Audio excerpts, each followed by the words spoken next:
Home sweet home. A house where magic lives. On September 21st. Real magic? No way. Please teach me, please. Okay, have it your way.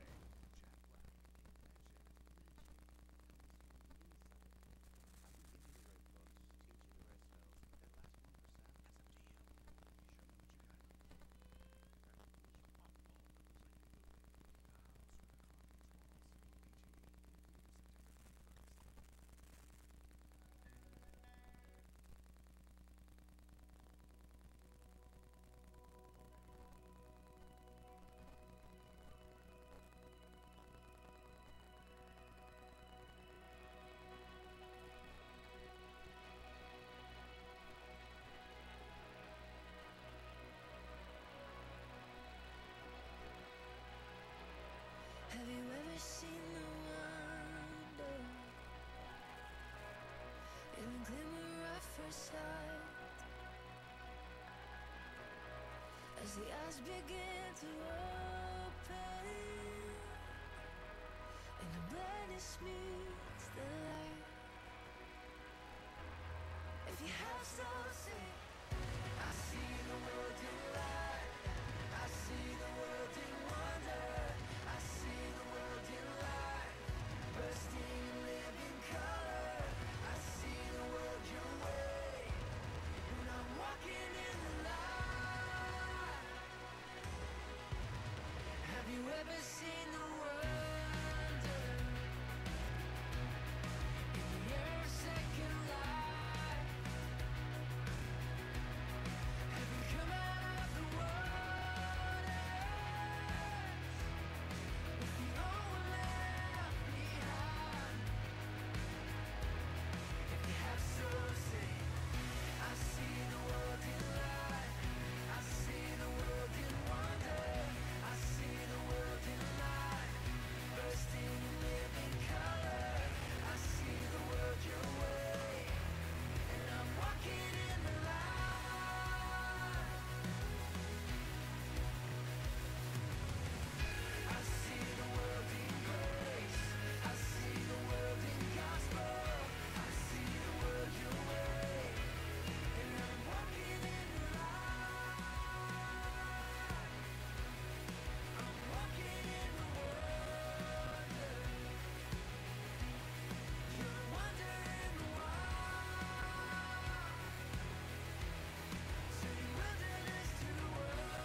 Good morning, Life Church. Would you stand and worship with us this morning?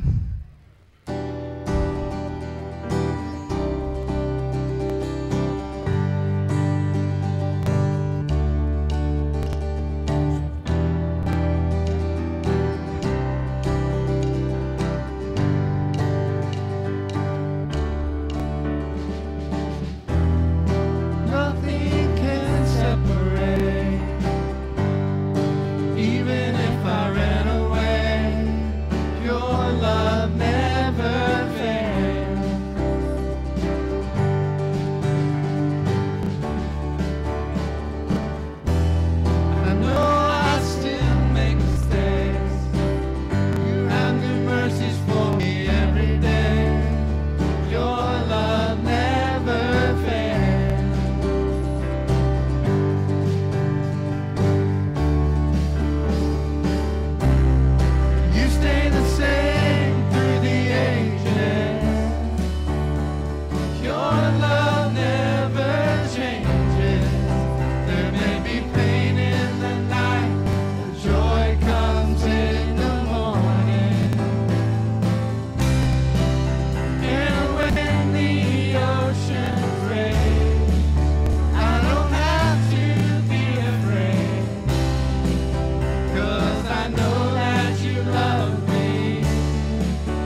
can be seated.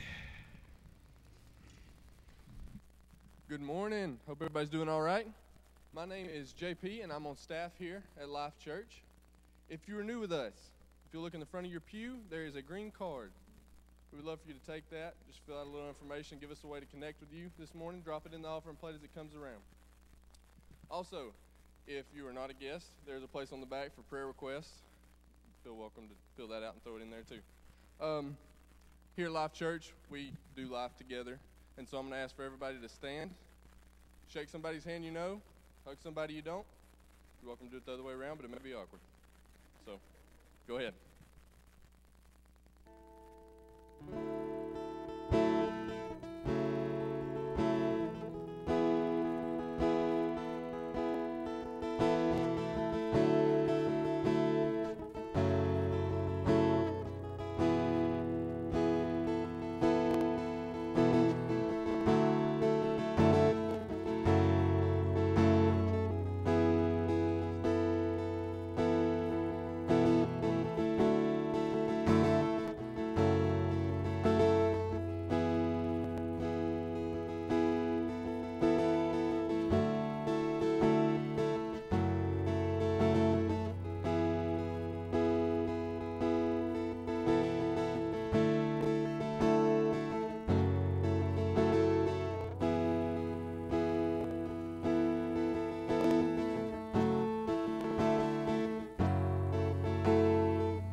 We're going to invite you to make your way back to your seats.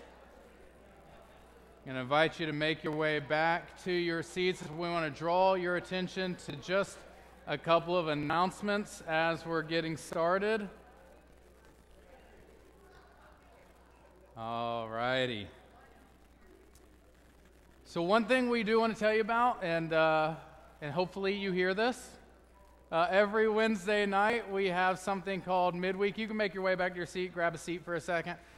Every Wednesday night, we have something called Midweek, and during our Midweek, we have a meal beforehand, so we can take care of dinner for you every Wednesday night. Those meals are completely donation-based. All that we ask is that you let us know if you plan on being there, and you can do that by filling out one of the RSVP cards in front of you. But right after the meal is where everything really fun starts happening. We have our kids programs, we have our nursery available, and we have something called our bridge service right here every Wednesday night. Now, if you've never been to one of our bridge services, it's a really relaxed service. We come in, we do a couple songs of worship together. There's a short time of teaching, but the bulk of that service is getting together in groups and just talking. So if you like to talk, if you like people at all, and I hope you do, you should come check out our bridge service. Ladies, you have your own group. You get to talk. You don't have to hear anything from us guys. Guys, you have to talk on your own. You have to figure out how to talk without your ladies. And so we split up guys and ladies. We have great discussion. Those are multi-generational groups, and one of the things we believe in here at Life Church is God has given us a gift of many different generations, and that's one of the best opportunities that we have to span generations and really get to know each other in a meaningful way. So I encourage you to check out Wednesday night. A couple of other things I want to tell you about. Along with some of the things that we have going on for our guys and our ladies, coming up we will have 2 fall retreats. One for our guys and one for our ladies. Guys, I'm going to tell you about yours first. On October 26th, 27th, that's a Friday, Saturday. We're going to encourage, if you're able to take half a day of work, and we're going to head out to McRae, Georgia. We're going to go out on a farm. We're going to have a good time together. We're going to eat together. If you want to sign up for this, or if you just have questions about it, I'm not going to go into a ton of detail right here. But after the service, I'll be in the back. You can ask me any detailed questions you'd like. Even if you can't take a half a day off work, you can still come out after that. But we're going to get started around 3:30, and then everybody who needs to come in after that can come on in. But I'll have all the information, and there's a sign-up sheet at the desk in the lobby. Ladies, your retreat, we're still working out the details. Most likely, you can pencil this into your calendar. Most likely, it's going to be on November 2nd, 3rd. It's going to be another Friday, Saturday thing.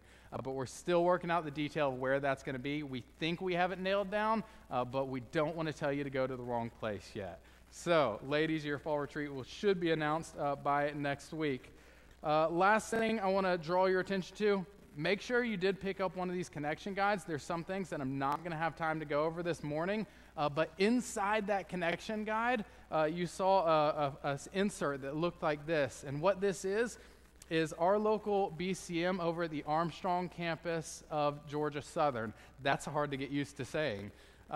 They are doing their dessert theater, and this is something they do every year. And here's what happens. You go in, you see a play that's been written by one of the students here. The students perform it. They have desserts with it. But one of the really cool things is all the money that's raised through dessert theater goes toward missions. It goes toward putting students during summer missions to go all around our country and all around our world to just spread the love of Jesus during their summer breaks. And so I want to encourage you, check this out.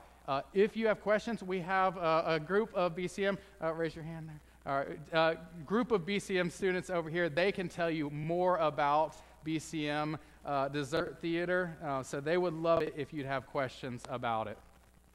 As I said, there are more announcements. They're in your connection guide. They're on the screens before and after the service. But let's take a moment. Let's go to God in prayer, ask His blessing on our time together.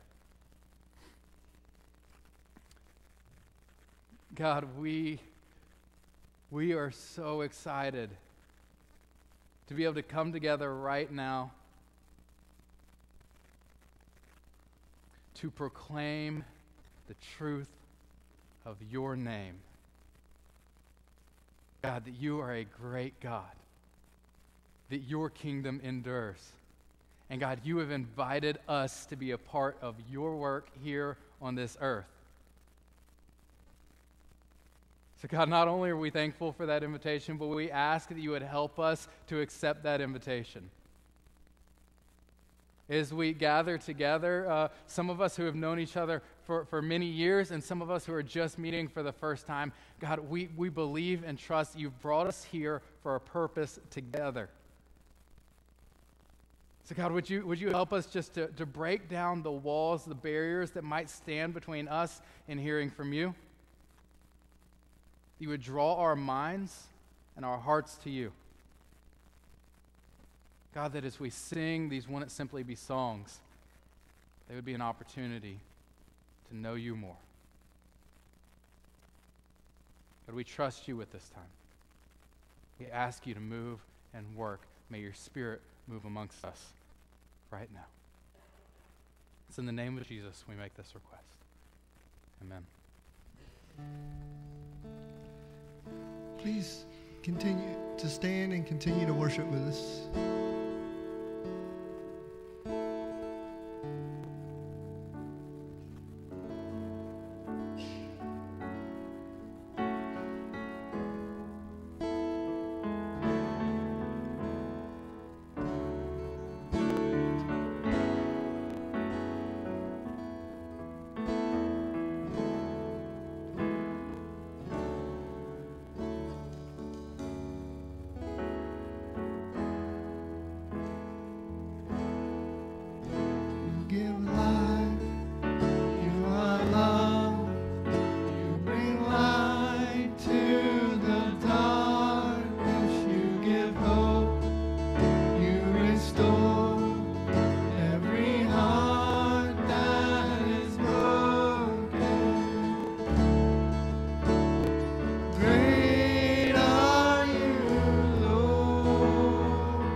It's your breath in our lungs. So we pour out our praise, pour out our praise. It's your breath in our lungs. So we pour out our praise to you only. It's your breath in our lungs. So we pour out our praise, pour out our praise. It's your breath in our lungs.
It's your endless love pouring down on us.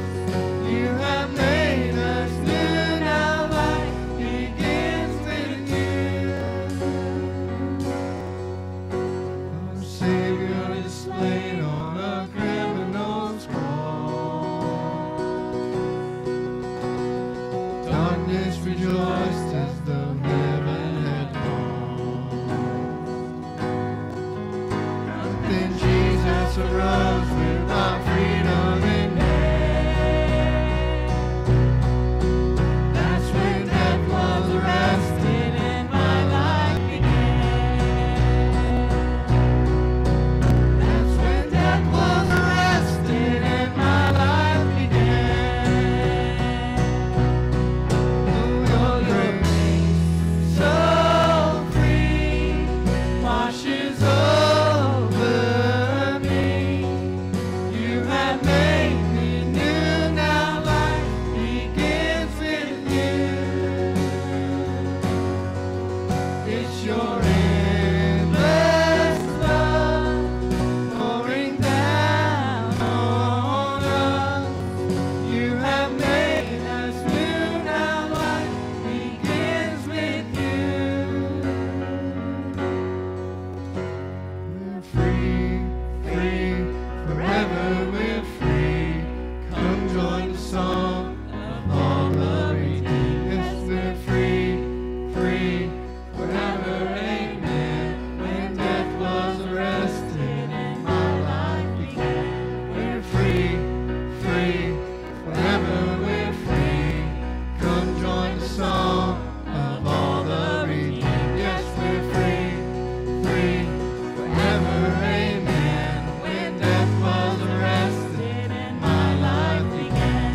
When death was arrested and my life began. When death was arrested and my life began. Oh, your grace so free washes over me. You have made me new. Now life begins with you. It's your endless love pouring down on us. You have made us new. Now life begins with you.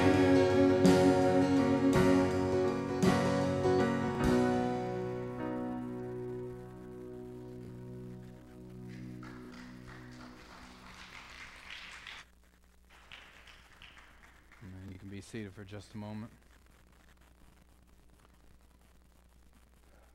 We come to the time in our service where we prepare to take up an offering, and normally what we do right now is we talk through the different ways our offerings impact the world around us. And last week you heard how we're part of a cooperative program, and that allows us to be part of something called disaster relief, which goes out in the wake of many natural disasters. And after the news of this past week, I thought instead of spending time talking about the different things going on, we'd just spend some time praying. Because as you know, if you've watched the news at all, that when Hurricane Florence hit the North Carolina, South Carolina coast, it has caused a great deal of devastation in those areas. In fact, the church that I was at prior to coming here during Hurricane Matthew, they got a great deal of devastation that took them years to recover from. And I know that this morning their church had to close, and they're dealing with recovery efforts in their area right now. So this is something that touches close to my heart. But even if you don't know somebody that's impacted, the reality is it should touch our heart, because every single person that's impacted is made in the image of God.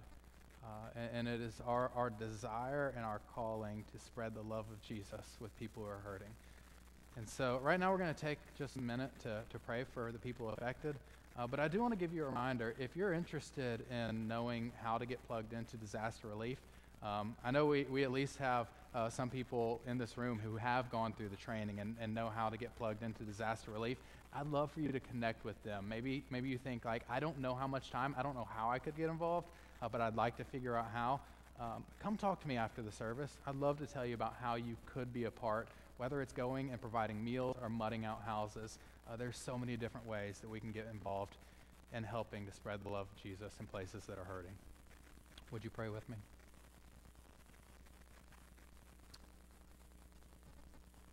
God, we know that it is a privilege to be able to meet together. And right now, I ask you to remind us of the great privilege, knowing that there are sister churches just a couple hours north of us who are not able to meet this morning, who are dealing with devastation in their areas. And God, we know that your word tells us that you can take all things and you work them together for good. And so we ask that you would work these together for good, that your glory would be known, that your love would be proclaimed, that your truth would be accepted. God, we lift up those who are hurting this morning. Those who have dealt with loss. God, those who are just unsure about what their next step is. We pray for the many different disaster relief teams who are going to go into these areas. God, would you keep them safe? But God, would you also give them just a vision for what you can do, even in the darkness? God, we do not pretend to understand why all things happen, but we do trust you that while they happen, God, you are in control, and you are Lord above all. So God, would you give us wisdom to know how we can respond? Through prayers, through giving, through getting involved and going. God, we thank you for the opportunity that we have this morning. Would you take these tithes, these offerings, would you multiply them for the sake of your kingdom? In the name of Jesus, we ask this.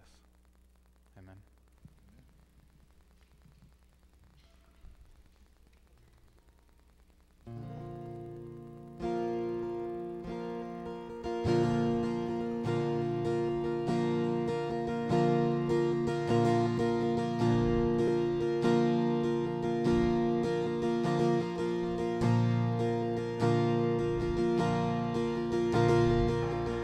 Who am I that the highest King would welcome me? I was lost, but He brought me in His love for me. Oh, His love for me. Who the Son sets free. Oh, it's free indeed. I'm a child of God. Yes, I am. Free at last, He has ransomed me. His grace runs deep. While I was a slave to sin, Jesus died for me. Yes, He died for me. Who the Son sets free. Oh, it's free indeed. I'm a child of God. Yes, I am. In my Father's house, there's a place for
you. I thank you that we are your children, and that no matter what circumstances we run into, no matter our situations, you hold it all in the palm of your hand.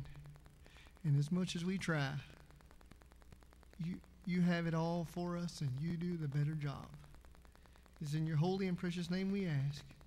Amen.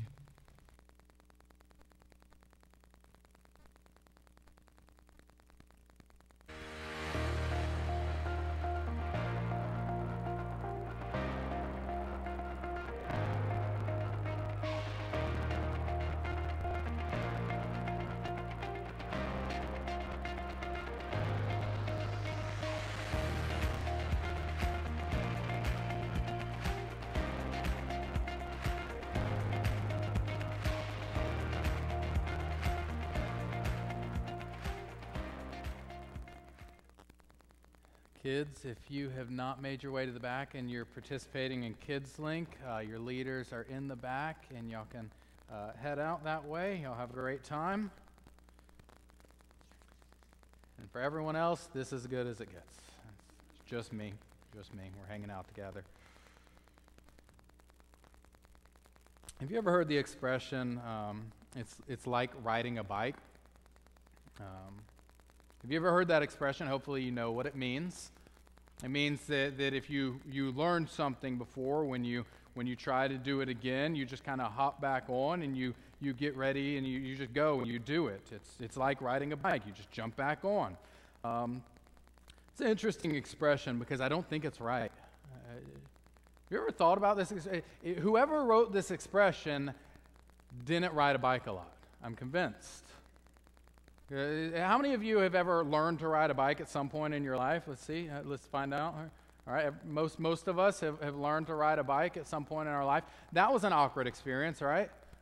You hop on this thing with just two wheels, and they say to balance on it, and that seems counterintuitive.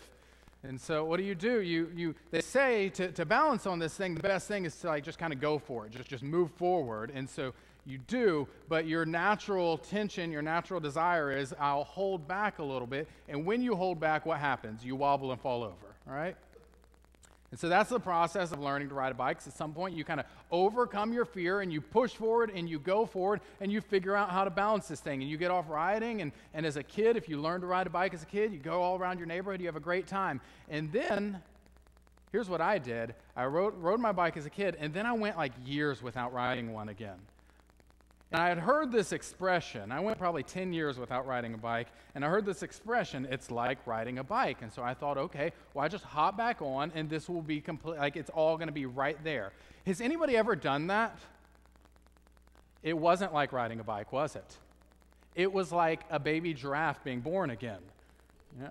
I remember I got on this thing, and I started wobbling and trying to figure out, I know that I knew how to do this, and it starts coming back to you, but it's a process of kind of relearning what you do know, but you have to kind of relearn that process, get into it once again. You ever came up with that process, or with that expression, probably didn't take time off riding a bike. Some people are good at riding bikes. I had a conversation this past week after service with somebody who rides bikes. And you know how they do it? They ride it all the time. They ride bikes all the time. And in this conversation, I'm hearing oh yeah, you go 25 and 50 and 1,000 miles. I don't know how far you ride a bike. All I can think is if I tried to do that, if you're not a bike rider, if you haven't ridden a bike and you think, oh, it's like riding a bike, you just hop back on and try to go do 50 miles this afternoon. Somebody call an Uber and pick me up because I'm not making it back.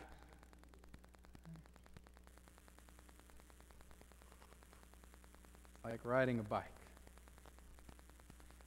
Right now we're in the middle of this series called Vision. And what we've been doing is we said we want to understand how to see what God has planned and has in store for our lives. And we want to respond to what God is willing to do in our lives. That God would speak and we would listen. And the reality is, as we've talked about this, here's what happens. It's a lot like riding a bike. Not the expression, but the reality.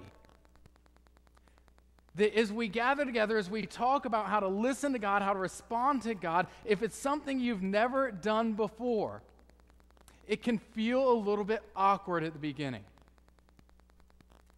You're trying to figure out how to balance this thing called life and following God and figuring out how to move forward. And what we keep saying is, if you just go for it, that's the best way to balance it out. We get timid. We want to fall over in the process. And so learning how to trust God, learning how to hear God's voice and to respond to it on a daily basis is a process of learning. And equally so, what happens sometimes in many of our lives is we get there, we learn how to do that, we follow God, we pursue God, we see His vision for our lives, and there are times, though, that we fade away.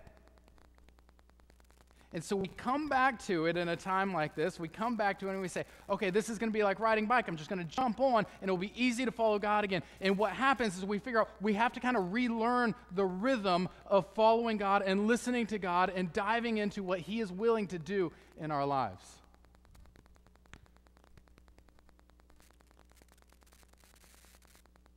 The other alternative is that we, as individuals, as a community of believers, we start to figure out what it is to consistently pursue God's vision in our lives.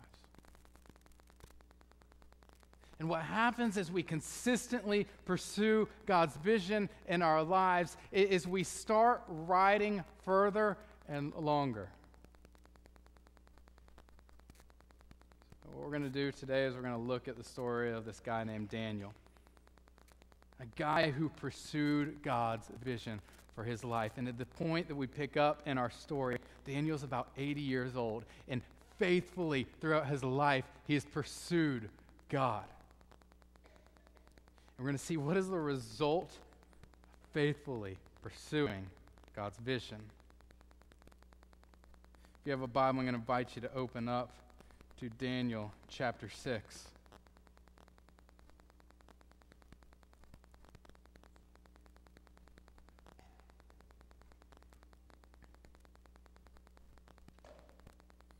Daniel chapter 6, starting in verse 1.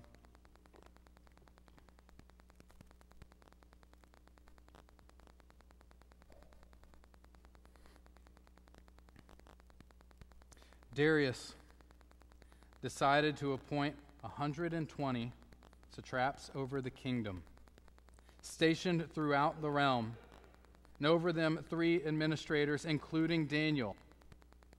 These satraps would be accountable to them so that the king would not be defrauded. Daniel distinguished himself above the administrators and the satraps because he had an extraordinary spirit, and the king planned to set him over the whole realm. These administrators and satraps, therefore, kept trying to find a charge against Daniel regarding the kingdom. But they could find no charge or corruption, for he was trustworthy and no negligence or corruption was found in him. Then these men said, "We will never find any charge against Daniel unless we find something against him concerning the law of his God." So the administrators and the satraps went together to the king and said to him, "May King Darius live forever." All the administrators of the kingdom, the prefects, the satraps, advisors, and governors had agreed that the king should establish an ordinance and enforce an edict that for 30 days, anyone who petitions any god or man except you, king, will be thrown into a lion's den. Therefore, your majesty, establish the edict and sign the document so that as the law of the Medes and the Persians is irrevocable and cannot be changed. So King Darius signed the written edict. When Daniel learned that the document had been signed, here's what happens. He went into his house.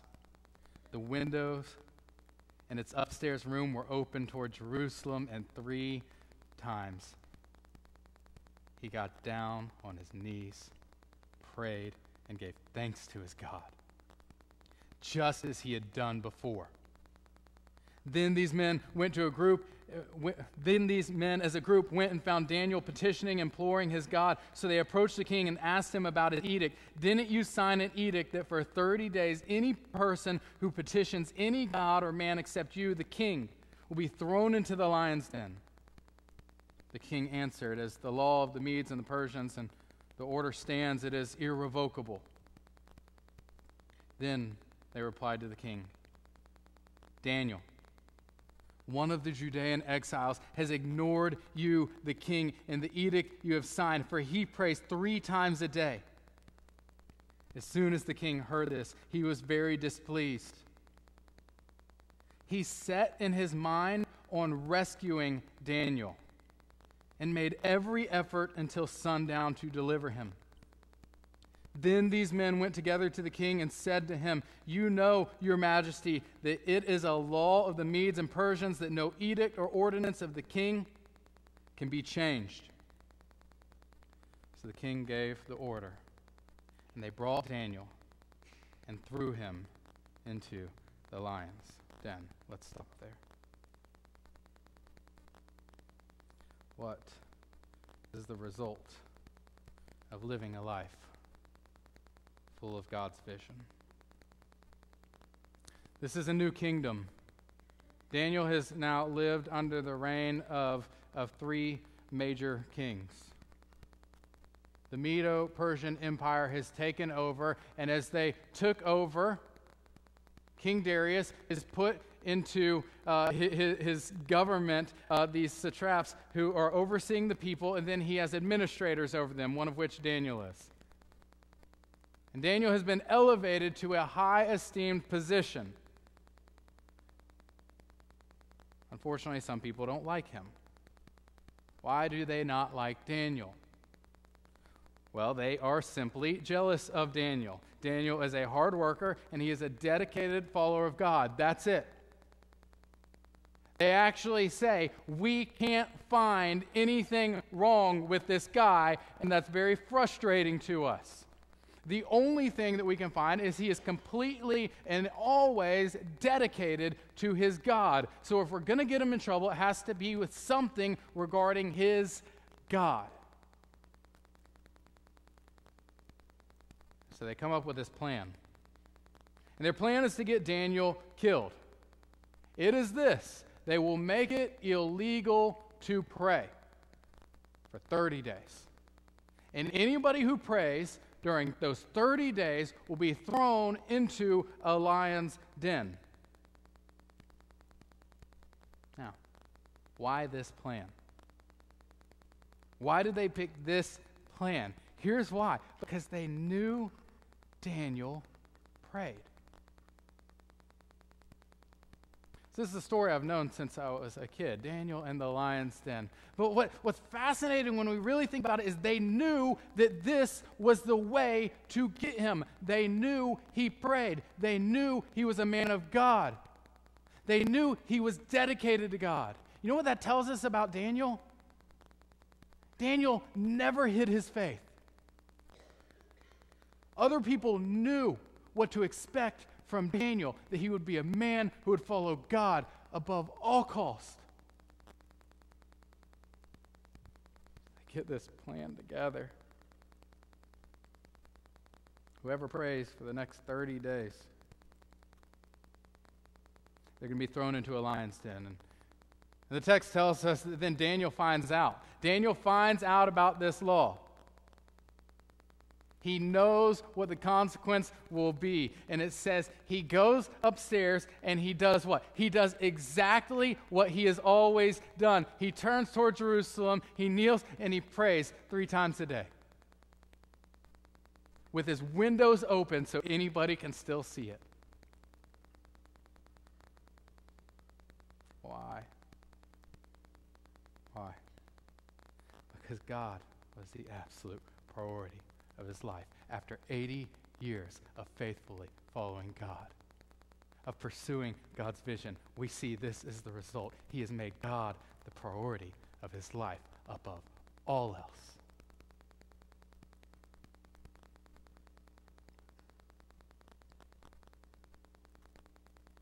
you to put yourself in Daniel's shoes. Consider what Daniel had to do to get out of this circumstance. Here's the law. Anybody who prays for the next 30 days, they're going to be thrown into a lion's den. If it's you or me, here's a couple options. We'd just stop praying for 30 days.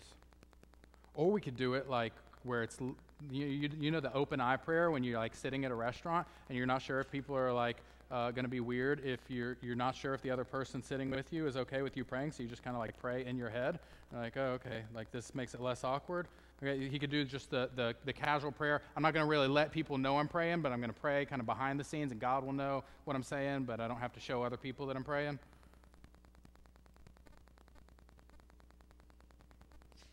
Daniel had options. Why did he pray during this time? Because for a guy that was captivated by the vision of God, praying was a non-negotiable.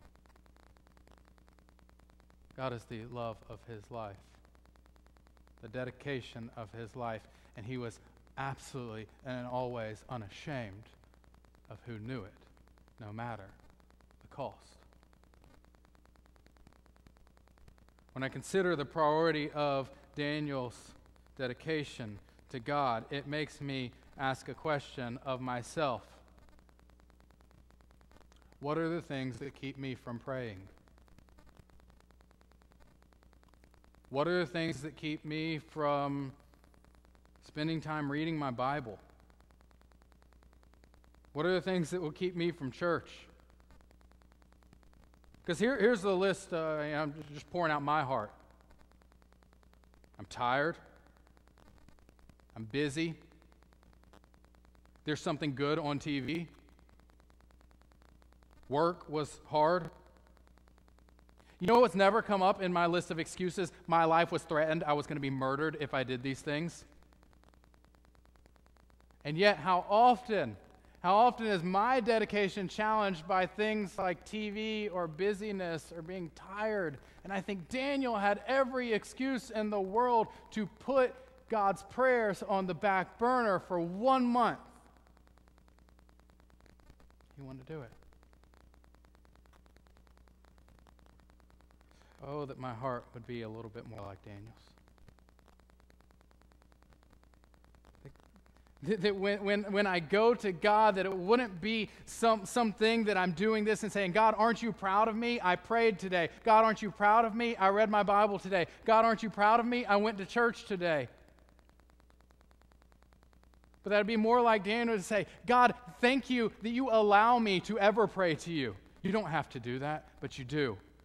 What a privilege. God, thank you that you have gifted me with your very word written across thousands of years of history that speaks truth in my life. It's a two-edged sword piercing my heart. God, thank you for letting me read your word. God, thank you for letting me gather together with a group of believers to be encouraged, to be challenged. God, thank you for this privilege.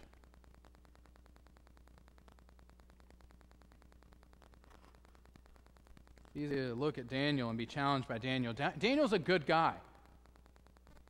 Daniel's a guy who it's hard to live up to Daniel. So I try to find other people in my life that maybe they'll challenge me, but like Daniel light, like not quite as tough. I found my daughter has started challenging me. I have a 4.5-year-old. She is teaching me things already, mostly about patience.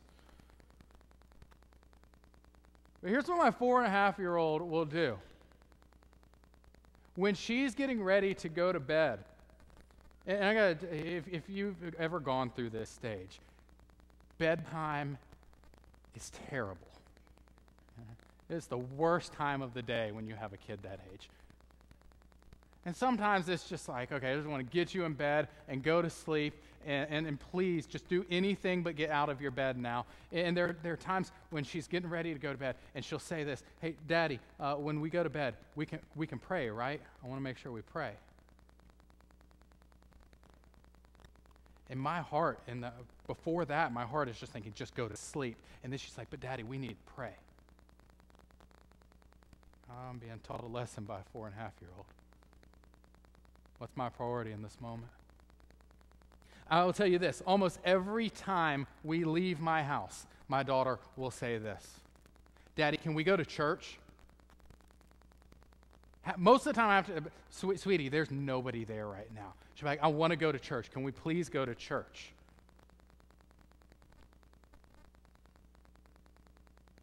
Oh, that I would have the same heart as my 4.5-year-old. God, can I go to church? God, can I pray? God, can I read your word? And parents, I'm just going to give you a challenge. If you're in this room and you're a parent and you have a kid that says, Mommy, Daddy, can we go to church? Don't take that lightly. Oh, children are a gift from God that He has given to you with the ability to impact their lives. If they want to go to church, if they want to pray, if they want to read the Bible, then do it, because they're not always going to ask for those things. Oh, be faithful with what God has entrusted you with.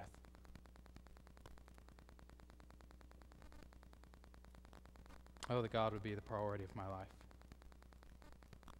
Because what we're going to find is, like Daniel, when God is our priority, greater things than this will happen. All right, so Daniel is thrown into a lion's den. Let's keep reading to see what's happening in Daniel's life.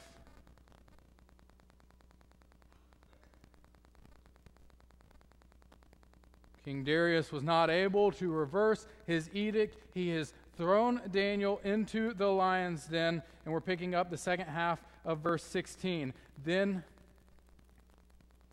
the king said to Daniel, May your God, whom you continually serve, rescue you. A stone was brought and placed over the mouth of the den. The king sealed it with his own signet ring and with the signet ring of his nobles, so that nothing in regard to Daniel could be changed. Then the king went to his palace and spent the night fasting. No diversions were brought to him, and he could not sleep. At first light of dawn, the king got up and hurried to the lion's den. When he reached the den, he cried out in anguish to Daniel, Daniel, servant of the living God, the king said, has your God, whom you continually serve, been able to rescue you from the lions? Then Daniel spoke with the king. May the king live forever. My God has sent his angels to shut the lions' mouths. And they haven't harmed me, for I was found innocent before him. And also before you, your majesty, I have done no harm. The king was overjoyed and gave orders to take Daniel out of the den. When Daniel was brought up from the den, he was found to be unharmed, for he trusted in his God. Let's stop there. As much as we can admire Daniel's dedication, let's be honest, he got thrown into a lion's den. If I knew that I was going to get thrown in a lion's den at the end of the day, if I was about to become cat food, I'd be working on an escape plan, right? Thinking, okay, at the end of the day, they're going to come get me. They're going to throw. Okay, I'm going to try to figure out a way to get out of this situation. That, or I'm going to get on Google and figure out how to tame a lion. So, what's Daniel do here? What's his response? Daniel's the one who wrote this. Daniel's writing down what happened in his life. You know what seems odd here? He gives almost none of his response. He seems completely calm. That's not me in this situation. Daniel seems completely calm. You know who seems stressed out? The king. The king has grown fond of Daniel. The king is uncertain of what's going to happen. He regrets his decision. He realizes that these other leaders tricked him. But he has to follow through with the way their laws are set up. So he puts Daniel in, but he does something interesting as he puts him in. He appeals to God. Specifically, he says, Daniel, may your God, this God that you have followed, may he do something, because that is the only hope we have in this situation. What's interesting about the fact that King Darius says, your God, there's two interesting things. One, he wasn't yet a follower of God. But he knew enough about God, presumably from Daniel, that he knew God was capable of saving Daniel in this moment. See, we already saw that everybody else in the community knew that Daniel was a man who prayed. But not only was Daniel a man who prayed, Daniel was a man who told other people about what God had already done. Daniel, may your God do something. The king goes back to his house, and he fasts, and he prays, and he rushes back the next morning, and we find out what happened. You know what Daniel's response is? He doesn't say the lions just weren't hungry. He doesn't say I built a stick and kept them at bay. He says, I got in there, and God sent an angel. And the angel shut the mouths of the lions so that they could do no harm to me. Daniel's simply saying this: God fought for me. It wasn't what I did. God fought on my behalf. God did something I could not do. God did something that you as the king could not do. And one of the extraordinary aspects of it is that Daniel apparently could see it. Can you imagine getting thrown into a lion's den and seeing an angel walk in with you, shutting the mouths of the lions? And so I hear that, and think, okay, well, that's just stuff that happened way back when, right? It's just God did things like that, but does he do things like that anymore? You know what the reality is? God is still the same God. And he still has messengers called angels who do actually impact what's going on. And so often we look at problems in our lives and we focus in on the physical or the emotional or the practical things going around us, and we miss out that there is a spiritual battle going on in our lives.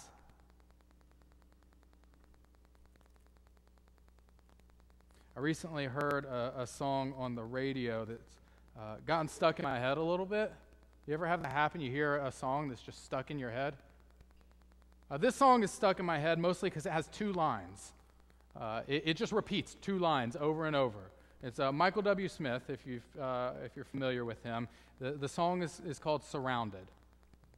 The first time I ever heard this, I was like, oh, this is good. And then I realized, like, oh, there's two lines, and they just repeat it over and over. But here's the two lines, and I absolutely love it. He says, this is how I fight my battles.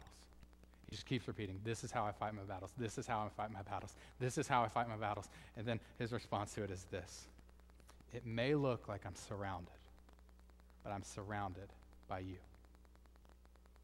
And it just repeats that over and over and over. And part of me, the musical side, wishes that there was more to this song, but just, I imagine Daniel sitting in the den just singing that over and over. This is how I fight my battle. This is how I'm going to get through this battle. It may look like I'm surrounded by all these lions, but I'm surrounded by you, God. Oh, that God would open our eyes to see that we are surrounded by him. That we see that it's not just that God is our priority, but that we can trust in the Lord to fight our battles.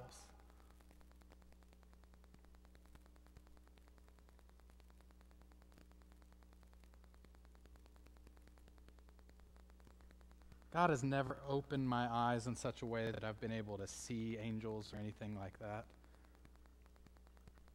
But also trust that God is at work much more than what I see. And sometimes I just have to have faith that he is at work around me.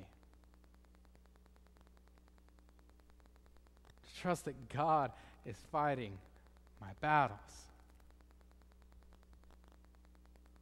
This whole time we've been talking about vision. What does it look like to pursue God, to follow God, to seek out what God is willing to do in our lives? Here's a warning I want to give you with this entire series. As you seek God, the devil hates it. He hates you. He hates God. And the closer we get to God, the more he hates it. And he will do whatever he can to distract you from what God is willing to do in your life.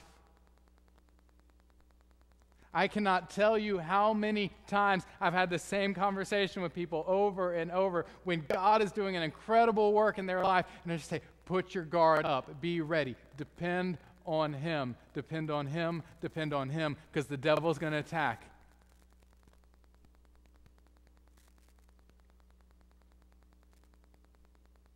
Oh, the devil wants to destroy it, but I don't have to fight that battle. I just have to be surrounded by the Lord and put my faith in the Lord and put my hope and my trust in the Lord.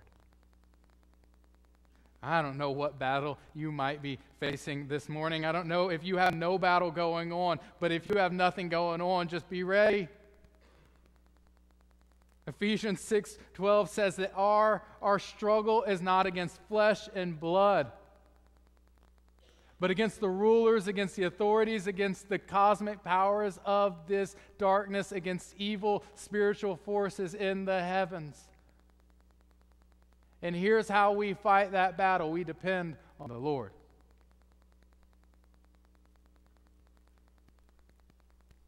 Trust in the Lord to fight your battles.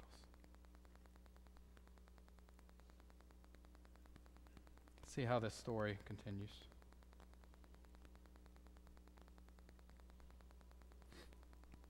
Then the king gave a command that those men who had maliciously accused Daniel were brought and thrown into the lion's den. They, their children, their wives, they had not reached the bottom of the den before the lions overpowered them and crushed all their bones. Then King Darius wrote that those of every people, nation, and language who live on the whole earth, may your prosperity abound. I issue a decree that in all my royal dominion people must tremble and fear before the God of Daniel. For he is a living God, and he endures forever.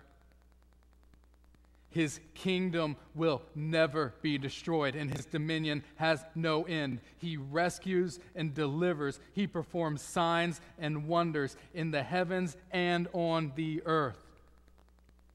For he has rescued Daniel from the power of the lions. So Daniel prospered during the reign of Darius and the reign of Cyrus the Persian.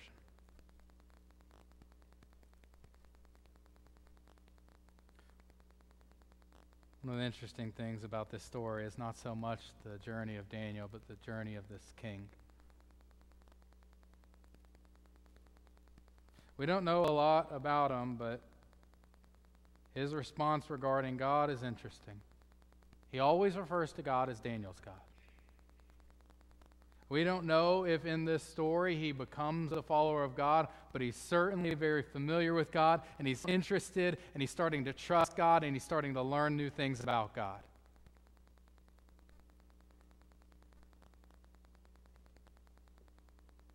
And we see that Daniel shared that truth with him. Likely Daniel had already shared with him the stories of God's power and his grace in the past.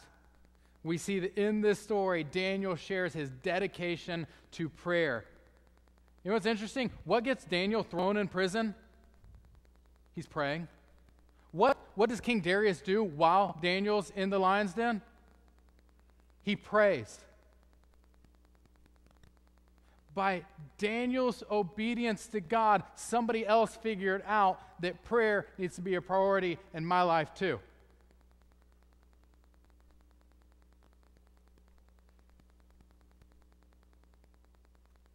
He sees Daniel delivered by God, and so he proclaims God's deliverance.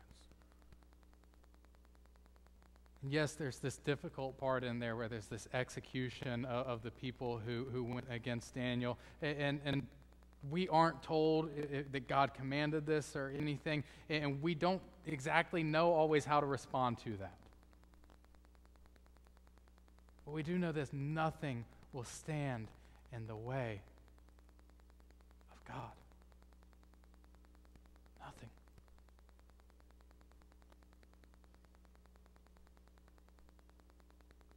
What we do see for sure is that Daniel's life proclaimed the truth of God, not just in that den. It's easy to say Daniel was saved by the lions. That's why God was exalted. God was exalted because Daniel had faithfully followed him for 80 years. And when somebody told him he couldn't pray to his God, he said, I'm going to keep praying to my God. That's why God was exalted.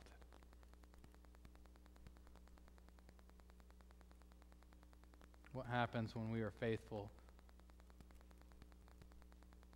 Here's what happens: that we will use our lives to proclaim God's truth.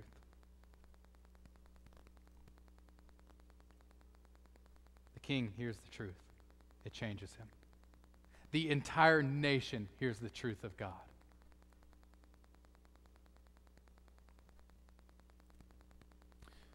We've spent quite a few weeks now talking about Daniel.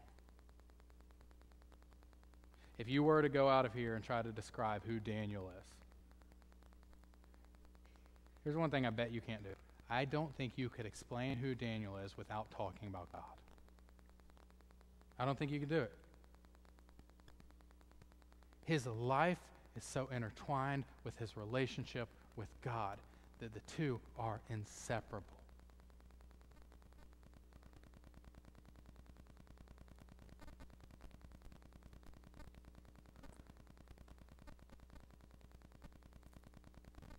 How would people describe your life? How would you describe your life?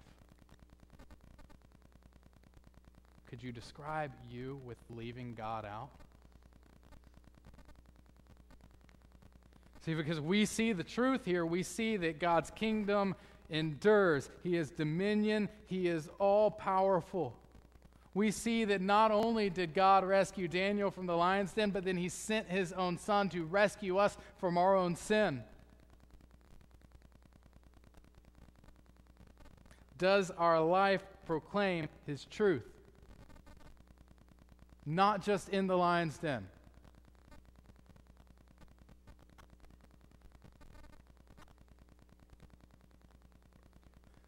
Daniel was 80 years old, or a little over. You know, he didn't have to care. This was a whole new administration, a whole new people who would come in and take over. He could have said, you know what, y'all are on your own. I'm not doing this. Instead, Daniel says, as long as the Lord gives me breath, I will use my life to proclaim your truth. And because of his faithfulness, an entire nation heard about God.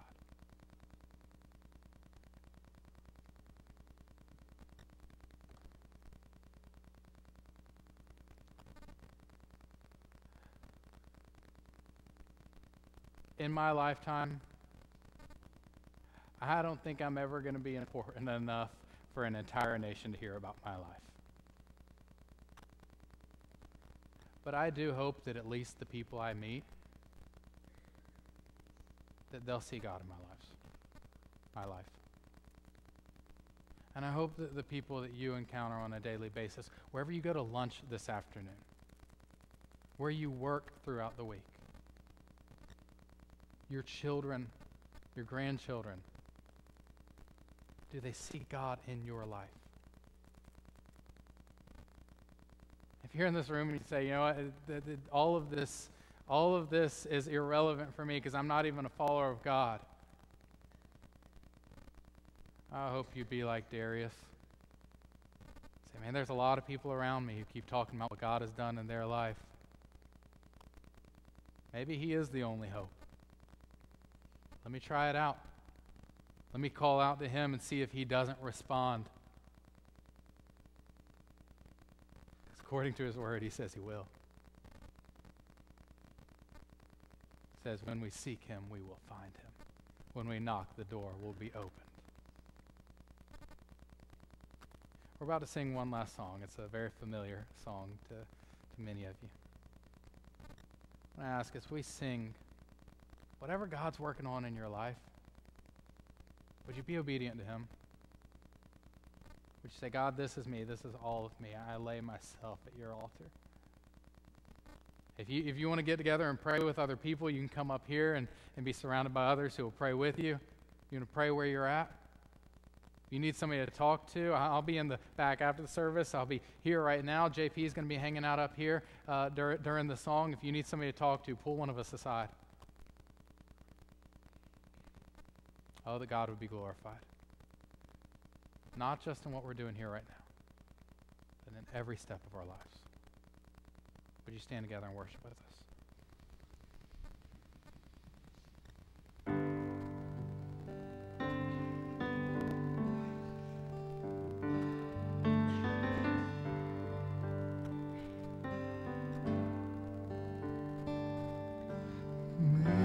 Amazing grace, how sweet the sound that saved a wretch like me. I once was lost, but now I'm found. Was blind, but now I see. Was grace that taught my heart to fear and raised my fears relieved.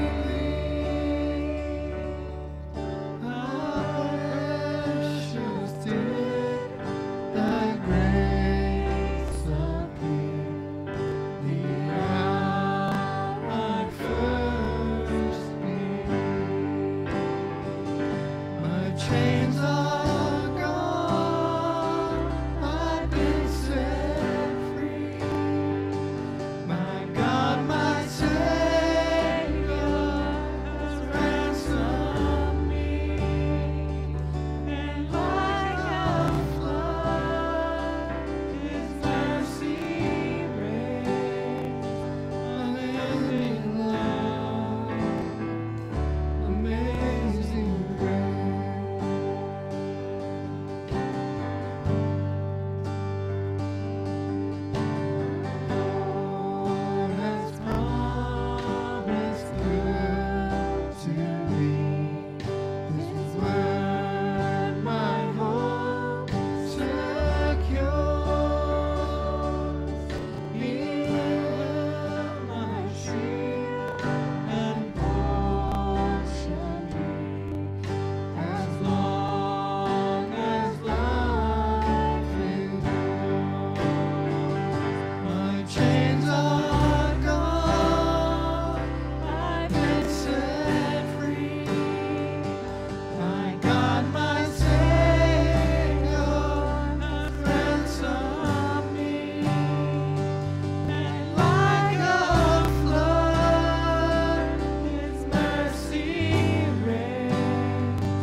my Savior has ransomed me, and like a flood His mercy reigns, unending love, amazing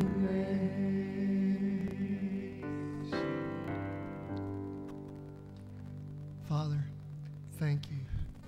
As we go throughout our weeks, as we go throughout our day, I pray that we learn to be more like Daniel, that we pray as earnestly and as wholehearted as he did, even though he was in a bad situation.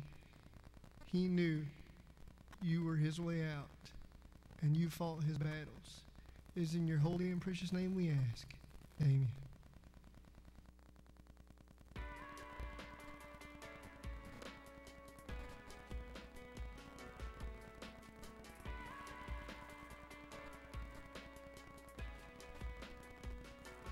Heaven came and kissed the earth. Prophets long ago foretold his birth.